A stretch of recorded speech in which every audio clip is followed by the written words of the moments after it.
The CBS News political contributors Robbie Mook and Terry Sullivan, they're here. They know a thing or two about the Iowa caucuses. Mook was Hillary Clinton's 2016 campaign manager, and Sullivan was Senator Marco Rubio's campaign manager that year. Gentlemen, good morning. Good morning. So we don't know the results. We don't really know why we don't have the results, but we know this is bad for the Democrats. Right. Yes. Is this the end of party-run caucuses like this in Iowa and elsewhere? I think it might be. I think it's time for us to really question whether operatives should be running these or actual election officials who are real professionals. I mean, party operatives versus state employees. Exactly. I think this needs to be left to the pros. And we're just seeing here right now, every vote should be cast and counted. And we're running into problems where maybe the technology is an issue or the ballots are an issue. Let's just leave this to professionals. My guess is in New Hampshire, this will be run very differently, and we'll know the answer. Meanwhile, this was supposed to be the big kickoff to the campaign, and we got nothing here. And candidates who were depending on this for momentum are they're trying to make it up. Yeah, this is a total goat rodeo, and it's, I mean, goat rodeo. Goat rodeo, absolutely. It's kind of crazy to watch, but nobody knows what's going on. Yeah. Look, I mean, at the end of the day, the real winner here, the results are in, is Donald Trump. Yeah. Yes. I mean, how is he not the winner from this? Every front page of every newspaper no longer has a candidate's picture on it and their name. It has indecision in Iowa. Yeah. This is a Chaos. Chaos. Can't you see at the White House today, Terry, they're saying to the Democrats, keep doing what you're doing. Right. Yeah. Well, I think they've been saying that for a while at the White House. I mean, But you know what, guys? Both Pete Buttigieg and Bernie Sanders are claiming victory. What do you make of that? And how can they both do that? They're smart. They should be. I mean, why is that a smart move, Terry? Because fake it till you make it.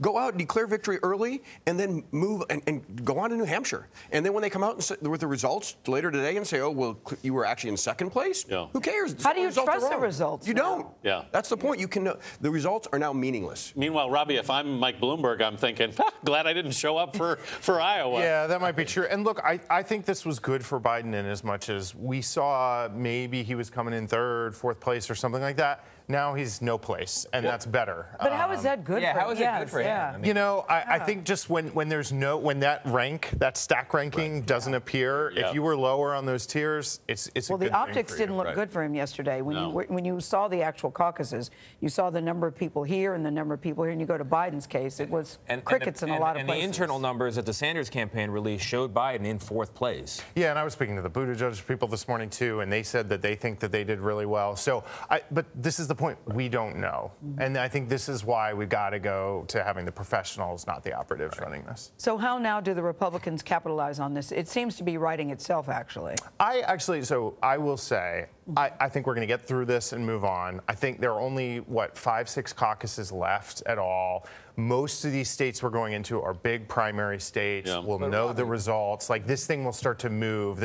We're in a state of suspense right now. You think it's going to just move on? I mean, doesn't it hurt the party when you've got Don Jr. saying things like, these are the people who want to run your health care? I'm not a political expert, you guys are, but that sounds pretty effective. I mean, this is a big blow for the Democrat Party and the entire process. Yes. If they screw up in Iowa, how do we know that New Hampshire is going to be better? How do we know that South Carolina will be right? It's run by the party